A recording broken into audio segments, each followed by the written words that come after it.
Sir, আজকে আমরা ট্রেসের ওপর ছোট্ট একটু আলোচনা করব।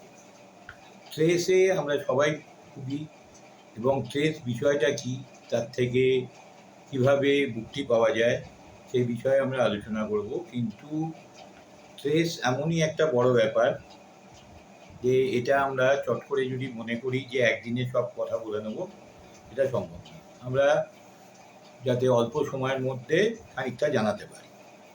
যেমন ট্রেস হলো এমন একটি অবস্থা যা আমাদের জীবনে কম বেশি হয়ে চলেই থাকে সবসময়। আসলে শরীরের মধ্যে এই ট্রেস একটা সংকেতের মতন কাজ করে।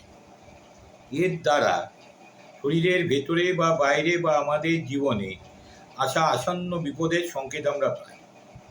তাই ট্রেস বা চাপ আমাদের নানা বিপদের হাত থেকে রক্ষা করতেও সাহায্য করে। কিন্তু ওভার ট্রেস মানে অতিরিক্ত চাপ আমাদের নানা রোগের দিকেও ঠেলে দেয়। আসলে ট্রেস বা চাপ হলো আমাদের মৌন শরীরের ভেতরে উৎপন্ন যে কোনো চাহিদা বা ভয় সৃষ্টি হওয়ার পর তার অ্যান্সার বা উত্তর বা প্রতিক্রিয়া জানানোর পর। যখন আমাদের চেতনা বা বোধ বিপদের আশঙ্কা করে, তখন ওই বিপদ বাস্তব বা কল্পনাপ্রসূত হতে পারে। আমরা সেটা কল্পনা করেও বিপদের সংকেত পাই। তখন শরীরের প্রতিরক্ষা ব্যবস্থা দুটো স্বয়ংক্রিয় পদ্ধতিতে যে প্রতিক্রিয়া জানায় তাকে বলা হয় ফাইট অথবা ফ্লাইট রেসপন্স।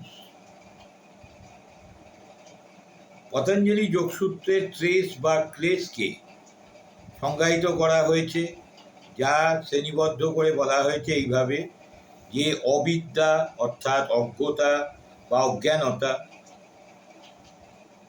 অস্মিতা মানে অহংকার, রাগ অর্থাৎ আবেগ বা আসক্তি, দেশ অর্থাৎ হিংসা, অভিনিবেশ অর্থাৎ পার্থিব ভোগলিপ্সা ও মৃত্যু ভয়।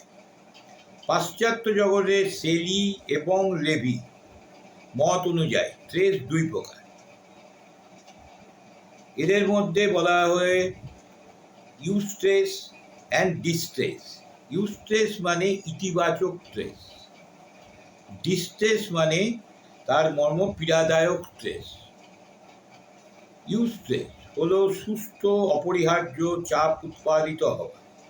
একজন ব্যক্তির জন্য এটি একটি ইতিবাচক ট্রেস। যেমন আমার প্রিয় কোনো খেলার অনুষ্ঠান দেখার সময় আমার ভেতরে একটা ট্রেস উৎপন্ন হয়। এই ট্রেস থেকে আমি আনন্দ এবং সুখের অনুভূতি করি। আমরা প্রত্যেকেই করি। কেউ ক্রিকেট ভালোবাসি, কেউ ফুটবল ভালোবাসি, কেউ ব্যাডমিন্টন ভালোবাসি, নানা রকম তাদের বিনোদন পায়, তারা আমাদের আনন্দের অনুভূতি। এই চাপ দক্ষতার ফলে উৎপাদিত বৃদ্ধি হয়, তাকে ইমিউস্ট্রেস বলে। কিন্তু এই স্ট্রেস উচ্চ এবং দীর্ঘায়িত হলে বিভিন্ন রোগ তৈরি করে। এটা যদি আবার অনেক বেশি উচ্চ হয়ে যায়, অনেক বেশি এক্সপেকটেশন হয়ে যায়, হচ্ছে না হচ্ছে না হচ্ছে না বা হচ্ছে, তাহলে কি হয়, সেখান থেকে অনেক বেশি স্ট্রেস তৈরি হয় এবং সেখান থেকে কিন্তু আবার ইসকেমিক হার্ট ডিজিজও দেখা দিতে পারে। আর ডিস্ট্রেস কি না, হচ্ছে এটা মর্মপীড়াদায়ক ট্রেস হলো এটার মেন উপসর্গ। যখন চাপ বা ট্রেস মানসিক, শারীরিক ও আবেগ মাত্রা অতিক্রম করে, তখনই তাকে বলা হয় ডিস্ট্রেস। ক্রমাগত মানসিক ও শারীরিক যন্ত্রণা ডিস্ট্রেসের কারণ, যেমন ক্রোধ, হতাশা ইত্যাদি। এই মর্মপীড়া দুইটি স্তরে হয়, শারীরিক স্তরে ও মানসিক স্তরে। শারীরিক স্তরে কি হয় না, শারীরিক চাপ যখনই ঘটে তখন আমরা কোনো দুর্ঘটনায় পড়ি, যেমন আগুনে পড়ার অভিজ্ঞতা বা অস্ত্রোপচার হওয়ার অভিজ্ঞতা ইত্যাদি থেকে এটা আমাদের শারীরিক মর্মপ্রিয়া মানে ফিজিক্যাল ডিস্ট্রেস অনুভব করি। আর মানসিক ডিস্ট্রেস শরীরের চাপের প্রতিক্রিয়া বা স্বাধীনভাবে হওয়ার জন্য কোনো চাপ মানসিক চাপের কারণ হয়ে দাঁড়ায়, যেমন হচ্ছে ভয়, দুশ্চিন্তা, রাগ ইত্যাদি।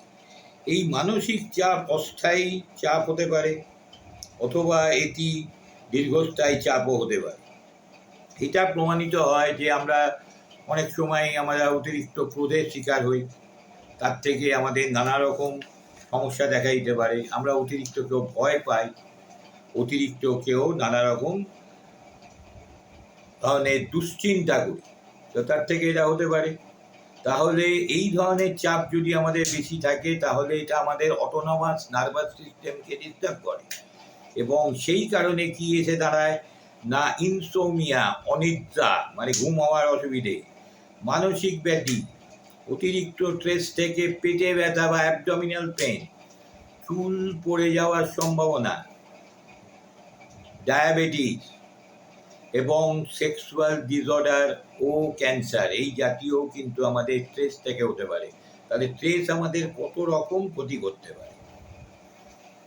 স্ট্রেসফুল লাইফের আমাদের তো কিছু ইভেন্ট থাকে যেটাকে কমনলি মনে করে যে স্ট্রেসফুল লাইফ কাকে আমরা বলি। যেমন হচ্ছে আমাদের প্রতিযোগিতা, মানে হচ্ছে কম্পিটিশন, তখন একটা স্ট্রেস হয়। আমাদের আঘাত, অসুস্থতা, কোনো ইনজুরি, সেটাও একটা ইলনেস, সেটাও একটা স্ট্রেস হয়।